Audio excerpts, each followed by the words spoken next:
Waits President Ramaphosa's address from the Union buildings. The president is expected to respond to Public Protector Sipho's findings that he deliberately misled Parliament on that 500,000 donation received from Bosasa for his 2017 ANC presidency campaign. Well, political analyst now, that's Professor Sipho Seepe, joins us in studio for some more analysis. Good afternoon, Prof. Thank you so much for coming through to the SABC News Desk. Good afternoon. We're less than an hour to go to that big announcement. What can we expect from the briefing tonight? Well, I think we need to put into context the findings so that when the president speaks, he'll be responding to that. The first thing that was found is that he has misled Parliament. And that has been substantiated by the report. And I think even the president himself said, when I answered the question, I had information at my disposal. I did a bit of research. And remember, these questions are sent to you long before you actually answer. So you have a whole research unit that will investigate and that will advise the president. So he gave a wrong answer. So that is established as a fact. And later, he was advised that you had made a mistake. Yes. So the public protector said, you did mislead, even though you may argue that it was not intentional. So you packed that out. Then the second issue that she had actually found is that the president has benefited from the funds that were put together for his campaign. And it is very important to indicate that had he not been the deputy president at the time, people would not be throwing money into that office. And our constitution is very clear that in terms of the code of ethics, that people should not benefit for private interest while they are in that position. Remember, Jacob Zuma was found to have unduly benefited, even when he said, I was not aware of these things. So the president here has also decided to impose himself a certain level of ignorance, that I do not want to know anything, even though he was a beneficiary of the funds that were more about the position of becoming a president. So you cannot delink the money received from his intention for high office. And most importantly, the code of ethics is the standards are higher for people who are in the cabinet. And he was a cabinet member. So we cannot run away from that. He didn't get the money because he was a mere pedestrian. He got money because he was a deputy president. Are you saying yet that if there is a breach on his part, the breach was that he did not research or investigate thoroughly enough about the source of the funds? No. The breach in terms of a constitution is that when you are holding a position as senior as that, yes, you must not expose yourself to where there might be a potential risk of conflict. Yes. And it's very important that one must look at the judgment of the Constitutional Court. It says the conflict of interest should not have materialized. There should be a risk of it being there. So the question here is, when you were receiving money, was there a potential of that risk? And if it is found that the potential existed, you have already violated the Constitution. So it is not the actuating of or eventuation of the conflict of interest, is simply the potential of it being there. So that's the second issue. Then the third one was whether the public protector said it also appears that this money was moving from one place to another, which almost suggested a form of money laundering. And this is why she said, from what I see, there's a need for investigation, but because her office does not deal with anything that has to do with criminality, she decided that should be looked at by law enforcement agencies. So those are major three issues. And the last one is that he, as a member of the executive, they are expected also to disclose sponsorships or financial interest, shares, donations, etc.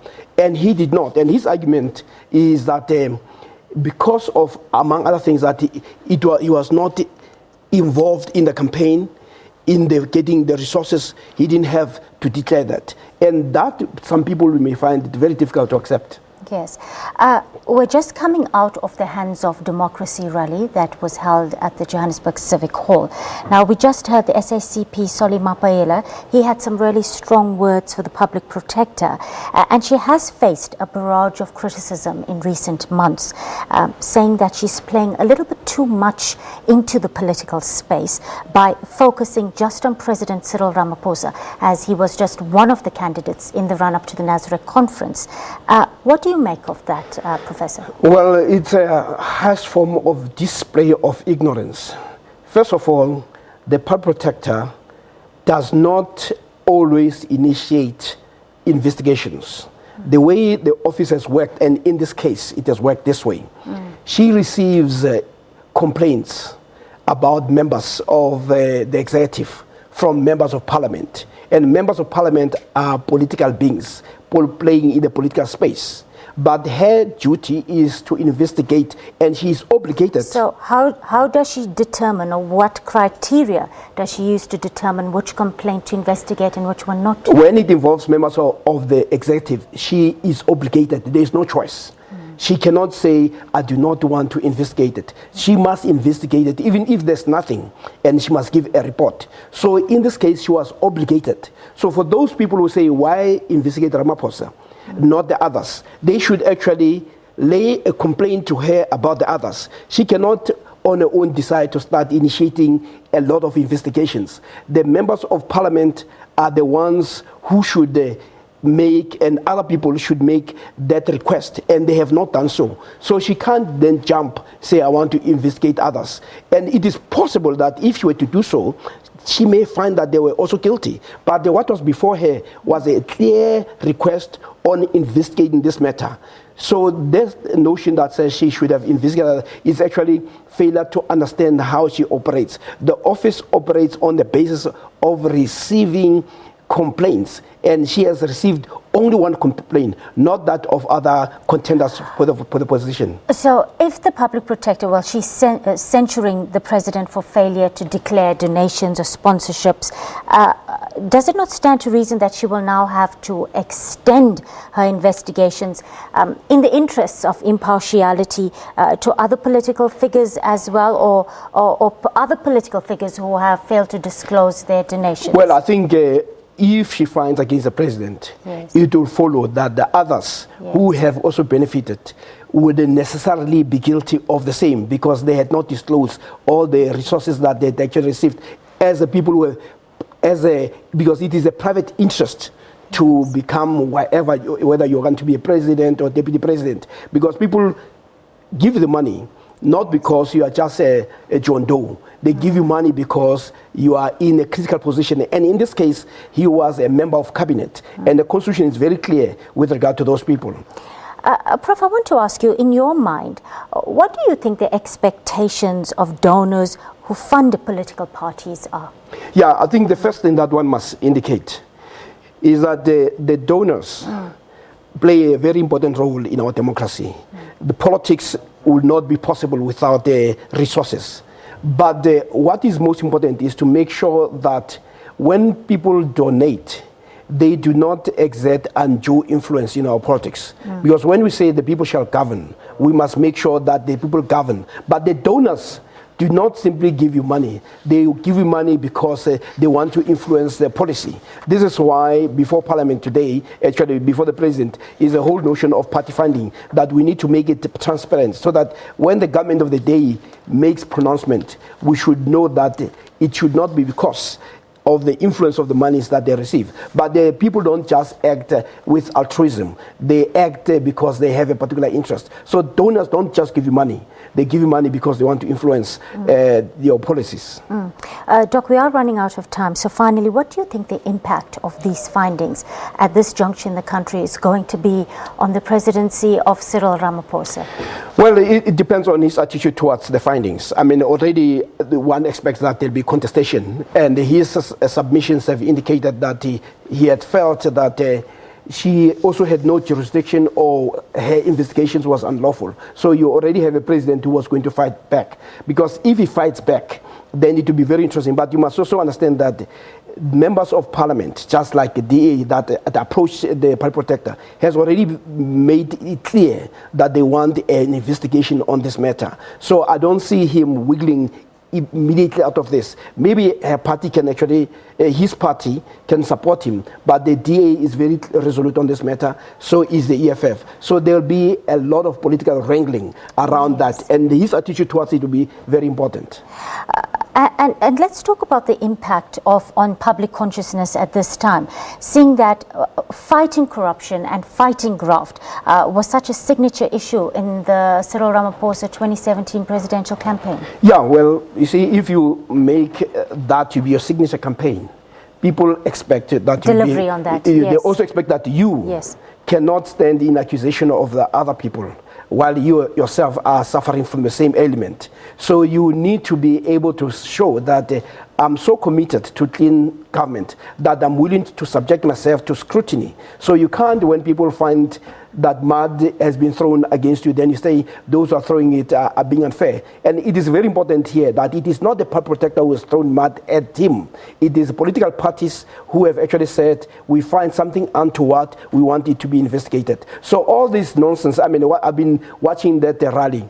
Yes. They did not talk about the substance. It was all smoke and mirrors. It was not whether did he receive the money, did he mislead parliament. So those are the issues that the court will deal with and that parliament will deal with. They do not have to deal with statements that sound revolutionary but signify nothing. It is all about what are the facts saying. Did he receive money? And he says, yes, I received money, but I was not aware and I did not want to know. So this question of I did not want to know may not find easily favor in the court of law. We just heard the SACP, Solly Mapayela, at Johannesburg Civic Hall a few minutes ago say that there's counter-revolutionary forces, that's what he calls it, at play, operating in the country right now. What do you make of that, Dr. Seepe? Well, I think the SACP has made such comments even about the previous public protector. It would appear to me that depending on who is in power, they hold a particular position of protecting those who are in power. The issue for me that is very important, they can make those statements, that's fine. But we should come down to the most basic complaints that was put on the table by the DA and the EFF. Are those complaints substantiated by the investigation? Remember also, most of us speak from the perspective of speculation, because the public protector would have at her disposal emails, bank accounts, and all those before she comes to making a conclusion. So if President Ramaphosa wants to fight this, what will happen is that once it goes to court, she'll have to divulge all that information. And I do not think it's going to be very good for the president if some people were donating without wanting to be known, because as somebody who was in cabinet, he would have to disclose all those monies and who are the benefactors. And in this case, at least we know one benefactor. It is actually one person who volunteered the money is the guy from Bosasa, the CEO. Yes. So that has actually put him more into trouble. All right. There's another thing that the SACP has said earlier on this week, that the public protector went ahead and released a report to the media before giving it to President Cyril Ramaphosa. She did similar with the Public Enterprises Minister Pravin Gordhan, and they are saying that it's interesting that it's something that they also criticized. She criticized Thuli Modonsela for, the former public protector, saying that Modonsela was performing her work or exercising her duties through the media, and now the current public protector does the same. Just your thoughts on that? Well, I think they are being consistent on that, and that's an issue that may need to be addressed, whether in law it is actually required. Remember, there are processes that are defined in law, like her issuing of Section 7(9) to the president and to whoever has been implicated. The question is that sufficient? But this is where I agree with them in terms of the consistency. But what they need to do is to check, does the law provide that? Remember, ultimately, she's a public protector. She has to report to the public. Yes. And the issue is where people given sufficient time to look at what might come out, and were they given enough time to respond to the allegations or the findings that are anticipated. And if they were given that, you may find that that may not hold in court. All right. Let me ask you this. On what grounds can a political party ask Parliament to look into the fitness of office of a sitting public protector? Well, I think it's very clear, the whole notion of incompetence. I mean, in the same way that we talk about people having sound mind, people not. So you need to establish the issue that she is incompetent and that she is actually biased. But when you do that, it is not about making those claims. It is about the provision of facts. For instance, what has been in the media has been that she's incompetent. Even Praveen has said that because there have been many court judgments against it. And this has been repeated ad nauseum, even by so-called legal scholars. And when you look at the numbers, there are only 2 judgments that had been found against her, and she's also appealed. They don't even tell you that. That the appeal does not mean the process is concluded. It means that it is ongoing. So how do you talk about the repeated when there are only 2? And they don't tell you that the other 5 that were found or overturned by the courts were by the previous public protector. It was not the work that she had done. And she has put a whole number of reports, most of which have been accepted. So you find that most of this is said not in level of detail, but it is meant to mislead. So when people say repeated, they must indicate how many of those are her reports and how many of those are by her predecessor. Then on the basis of that, but it's also very important to say, when judges make mistakes, we don't see this rush for them to be removed because they're incompetent. Because our courts and the judicial system anticipates a possibility where judges get it wrong. And they get it all wrong all the time.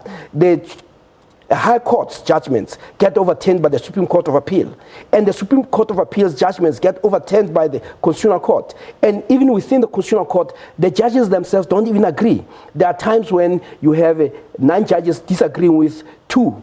And this has happened a number of times. But we don't say those who are in a minority must be dismissed because they hold a different view. So it is nonsense that on the basis of the court disagreeing with you, that shows incompetence. Because if that were so, we should remove every judge whose judgment gets overturned. We should remove every judge in the Constitutional Court who is part of the minority. But that's not how our system works. Our system anticipates a possibility where human beings may err, both in terms of fact and in terms of law. Thank you, Dr. Time to take a short break. I'll be back with more news after this.